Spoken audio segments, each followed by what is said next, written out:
निज भितर थिबा छोट छोट कमी गुडी को सुधारी नियो कारण गोटे छोट फांक ही समुद्रर बड़ जहाजर बुड़ीबार कारण होइताए। आउ जीवन रे केवल बड़ बड़ कथा कहिबा द्वारा व्यक्ति बुद्धिमान होई न थाए। बुद्धिमान व्यक्ति तो से होइताए जे छोट छोट कथा को मध्य बुझी पारि थाए। जीवन रे एक एमिति लक्ष्य निहाती रहिबा दरकार जहा प्रतिदिन सकाळु तुमको बिछणारू उठाइबा पई मजबूर करिदेबो। एक कथा सबुबेले मन रखिबो, जीवन रे से लोक उच्चतार शीर्ष रे निश्चय पहुंचंती जो लोक अपमान प्रतिशोध नेबा बदल रे निज भितरे चेंज आनी थांती। जदि केउठारे किछि भल जिनिस शिखिबाको मिलुछि तो निश्चय शिख कारण जेपरि शरीर को सुस्थ रहिबा पई उत्तम आहारर आवश्यकता थाए सेहीपरि मस्तिष्कर संतुलन रखिबा पई उत्तम विचारर आवश्यकता होइताए। केबे भी निजको हीन भावनार सह देख नहीं कारण प्रत्येक व्यक्तिर जन्म अलग अलग उद्देश्य संपादन पई होइथाए। यह दुनियार कठिन सत्य जे किछि कथा अन्यर बुझाइबा द्वारा बुझी होई न थाए।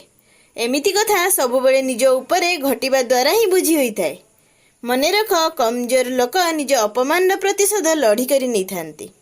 बुद्धिमान लोक अपमान प्रतिशोध अपमान करिबा वाला ठारू अधिक सफल होई नहीं थांती। मूर्खंकु बुझाइबारे निजर समय नष्ट करिबा उचित नुहे कारण एमिति लोक ताहा ही शुणती जहा सेमाने शुणिबाकु चाहंती। तेणु सेमिति लोकंक ठारू दूर रहिबा ही बुद्धिमान काम। आउ गोटिए कथा, सबुबेले दुखी रहिबा वालांक ठारू उचित दूरता रखिबा निहाती दरकार कारण एमिति लोक निज दुख द्वारा सामना वाला व्यक्तिर भूली जाइथिबा दुख को जगाई दै थांती। गोटिए ज्ञानी व्यक्तिर मुंड मध्य भ्रमित होई जाए जेतेबेले से कौनसी मूर्ख को उपदेश दिए। तेणु अन्य को सुधारिबा बदल रे निजको बदलाओ।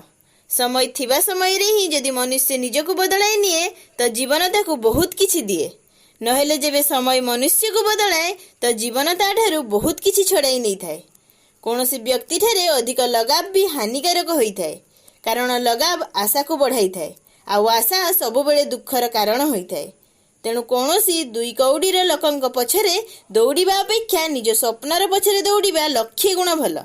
जदि पागल हेबार ही अछि तो लक्ष्य प्राप्ति पाई हुओ कारण केवल प्रयास करिबा द्वारा मनुष्य सफल होई न थाए।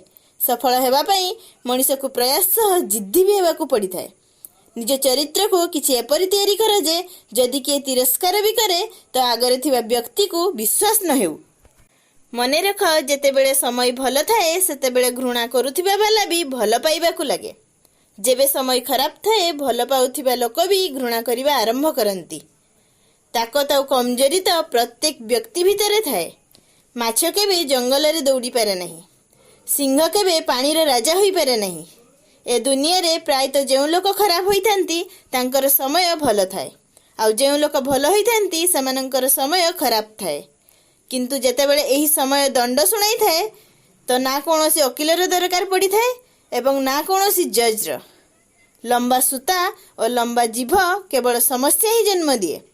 तेणु सूता को ठीक भावे गुड़ाई करी और जीभ को निज अधीन रे रखिबा निहाती दरकार। भाग्य को पचार नहीं जे हिम्मत देइछि कौन, तुमे निज को पचार जे जीवन रे तुमे करिछ कौन। आज जीवन रो मजा नहीं करी निज काली को बर्बाद कर नहीं। निजर कंफर्ट जोन रो बाहर को बाहर आउ काली पई काम कर। इच्छा धनी देखा जिबार नुहे किंतु धनी हेबार रख। कमजोर व्यक्ति ठारू शत्रुता अधिक भयंकर होई थाए कारण से समय रे भी आक्रमण करि पारे जहार तुमे कल्पना मध्य करि परिबो नहीं। वीडियो रे शेष रे केवल एतिकी कहिबाकू चाहूची, सबु समस्या एक नुआ शिक्षा दे जाई थाए। से शिक्षा रे मनुष्य रे जीवन बदलाई देबार मध्य क्षमता थाए। जेबे जीवन केबे नुआ मौका देब तो पुराना भूल को दोहराइबा उचित नुहे। बारंबार दुख भोगिबा ठारू तो भल निज जीवन रु ताकू ही सफा करि देबा जहा बारंबार दुखर कारण होई थाए।